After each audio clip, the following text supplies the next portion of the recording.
तर माझा विश्वास आहे की देशातले सगळ्यात चांगले शिक्षक जर कुठे आहेत तर ते महाराष्ट्रामध्ये आहेत आणि रत्नागिरी जिल्ह्यामध्ये आहेत असा ऐकण्यात. माझ्या देशातले शिक्षक देशात नाहीत तर जगात आदर्श आहेत असे पालकमंत्री उदय सामंत यांनी स्वयंवर मंगल कार्यालय रत्नागिरी येथे अखिल महाराष्ट्र प्राथमिक शिक्षक संघ जिल्हा रत्नागिरी यांच्या जिल्हास्तरीय अधिवेशनात मत व्यक्त केले. पुढे बोलताना ते म्हणाले, प्राथमिक शिक्षक हे देशाच्या शिक्षणाचा पाया असतात. प्राथमिक शिक्षकांनी मला मराठी शिकवलं नसतं तर आज मराठी भाषेला अभिजात दर्जा मिळाला नसता असे सांगत एक कॉल प्रॉब्लेम सॉल्व असे सांगत संघटनेच्या 2 मागण्यांची पूर्तता त्यांनी जागेवरच केली. राज्याप्रमाणे जिल्ह्यातील सर्व शाळांना 2 मे पासून उन्हाळी सुट्टी आणि अतिउत्कृष्ट गोपनीय अहवाल मिळालेल्या शिक्षकांना प्रलंबित वेतनवाढ लगेच देण्यात येईल असे त्यांनी जाहीर केले.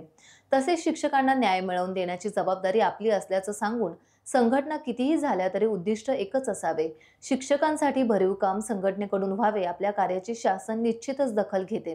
उदंड संघटना तयार करून शिक्षकांची अडचण होते. शिक्षकांचे हित जोपासले पाहिजेत.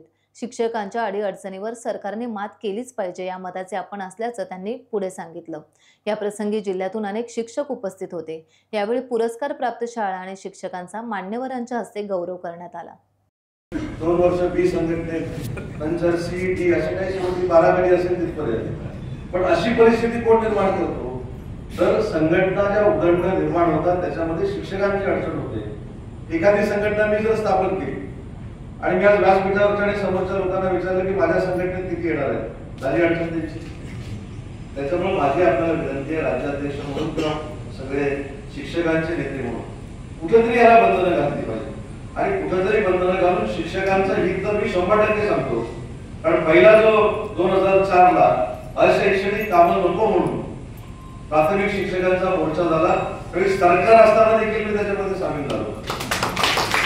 त्यामुळे प्राथमिक शिक्षकांना अशैक्षणिक कामं असू नये हे महाराष्ट्रामध्ये पहिला आवाज उठवणारा उदय सामंत होता. त्याच्यामुळे मला शिक्षकांच्या अडीअडचणीवर सरकारनं मातच केली पाहिजे या मताचा मी आहे. परंतु आपण देखील काही ठिकाणी जबाबदारी स्वीकारून मुलांना घडवलं पाहिजे. आणि माझा जिल्हा रत्नागिरी जिल्हा मी अभिमानानं सांगतो की अपवादात्मक काय तर मी एक शिक्षकांवर जबाबदारी टाकली. आपल्याला आठवत असेल की माझ्या डीपीसीच्या फंडातनं टॅलेंट सर्च आपण घेतला सायन्सला आणि त्याच्यामध्ये इस्रो आणि नासाला विद्यार्थी पाठवले. मला अभिमान आहे तुमच्या सगळ्या शिक्षकांचा की महाराष्ट्रातली नाही देशातली पहिली योजना आहे की प्राथमिक शिक्षक टॅलेंट सर्च करतात आणि टॅलेंट सर्च केल्यानंतर सर्वसामान्य शेतकरी कुटुंबातल्या मुलांना अमेरिकेमध्ये नासाला पाठवतात. आणि याचं श्रेय पैसे देण्याचं जरी माझं असतं तरी याचं सगळं श्रेय प्राथमिक शिक्षकांना जातं. प्राथमिक शिक्षक ज्या पद्धतीनं चांगल्या पद्धतीचे पैलू पाडतात पाल्यांना त्याच्यामुळेच विद्यार्थी अतिशय तरबेज होतात. आणि मी मध्ये देखील एका कार्यक्रमामध्ये सांगितलं की शिक्षकांचा प्रभाव किती असतो. हे माझं एक उदाहरण आहे. मी ज्यावेळी शालेय जीवनामध्ये होतो ते आपल्याला माहिती आता तो प्रश्न येतो की नाही मला माहिती आहे ट्रान्सलेट इंटू गुड मराठी आहे का. तर त्यावेळेचे माझे शिक्षक होते त्यांचं नाव मी घेत नाही विचारांकडनं अनावधान त्यावेळी झालं असेल. त्यांनी मला सांगितलं की MAID मेडचा अर्थ काय तर घरकाम करणं आणि MAD मॅड म्हणजे काय आपल्याला सगळ्यांना माहिती. या 2 शब्दांमध्ये थोडी गफलत झाली आणि मला माझ्या शिक्षकांनी शिकवलं की MAID मॅड आहे. MAID म्हणजे मॅड आहे आणि मॅड म्हणजे खुळा. आणि माझी आई देखील माध्यमिक शिक्षिका मुलगी असल्यामुळं माझी अभ्यास घ्यायची. मी वही दाखवली.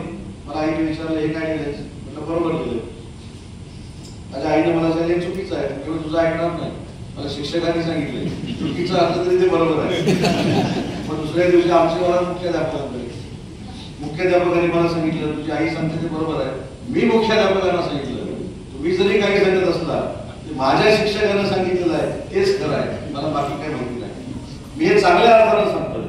एवढा प्रभाव शिक्षकांचा मुलांवर असतो आणि म्हणून पालकांपेक्षा प्राथमिक शिक्षकांची जबाबदारी फार मोठी आहे की ज्यावेळी राष्ट्रभक्ती शिकवायची असेल देशभक्ती शिकवायची असेल चांगले संस्कार शिकवायचे असतील तरी प्राथमिक शिक्षकांनी जर चांगल्या पद्धतीचे एफर्ट्स घेतले तर मला असं वाटतं की चांगली पिढी आणि आदर्श भारत निर्माण करण्याची ताकद फक्त आणि फक्त तुमच्यामध्ये आहे. फक्त ती कुवत तुम्हाला तुमची कळली पाहिजे. प्रश्नही सुटत राहतील, प्रश्न सुटल्यानंतर अनेक प्रश्न निर्माण होतील. ही सगळी प्रोसेस आहे, ऑनगोईंग प्रोसेस आहे. त्याच्यामुळं तुम्ही ज्या पद्धतीने आता एका वेगळ्या टप्प्यावर येऊन थांबलेला आहे. पटसंख्या मगाशी जवळेकर सरांनी सांगितलं की एवढे शिक्षक कमी होतात, एवढे शिक्षक वाढतात, याचं एकमेव कारण आहे ते म्हणजे पटसंख्या. आता पटसंख्या जर स्थिर ठेवायची असेल तर अतिशय चांगला निर्णय महायुतीच्या सरकारने घेतलाय, तो म्हणजे सीबीएसईतला काही भाग हा आता आपण शिकवायला सुरुवात करतो. 3 वर्षानंतर कदाचित 50% आपण पोहोचू.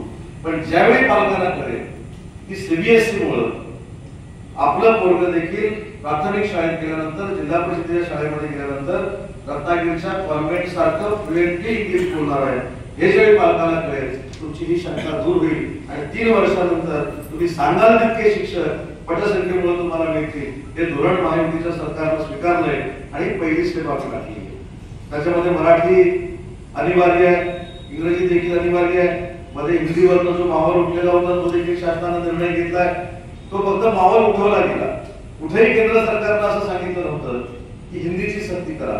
पण हिंदीची सक्ती करण्यामागचं किंवा हिंदी शिकलं पाहिजे हे सांगण्यामागचा उद्देश काय होतं, तर प्रत्येक शाळेमध्ये हिंदीचा शिक्षक आहे. पण आता सरकारने निर्णय असा घेतलाय की 20 मुलं जर असतील आणि ती जर हिंदी शिकणार असतील तर त्याला हिंदीचं शिक्षण देऊ. माझ्यासारखा जर मुलगा असेल तर मला कन्नड शिकायचं आहे आणि मी एकटाच असेल ऑनलाईन शिक. त्याच्यामुळे ही प्रोसेस आता या सरकारने अडॉप्ट केलेली आहे. त्याच्यामुळे ती देखील सक्ती आम्ही बाजूला केली. आणि प्राथमिक शिक्षकांची जबाबदारी वाढली. त्या जबाबदारीचं भान ठेवून जर तुम्ही काम केलं तर माझा विश्वास आहे की देशातले सगळ्यात चांगले शिक्षक जर कुठे आहेत तर ते महाराष्ट्रामध्ये आहेत आणि रत्नागिरी जिल्ह्यामध्ये आहे. असा ऐकण्याचं भाग्य त्याच्यामध्ये आपली मानसिकता काय ही महत्वाची गोष्ट आहे. आणि आपली मानसिकता जर आपण सकारात्मक केली, कारण मला इथे एपीजे अब्दुल कलाम साहेबांनी सांगितलं होतं राष्ट्रभक्ती खरी जर मुलाच्या मनामध्ये त्याचं बीज रोवायचं असेल तर सगळ्यात मोठा रोल हा प्राथमिक शिक्षकांचा आहे. सगळ्यात मोठा रोल.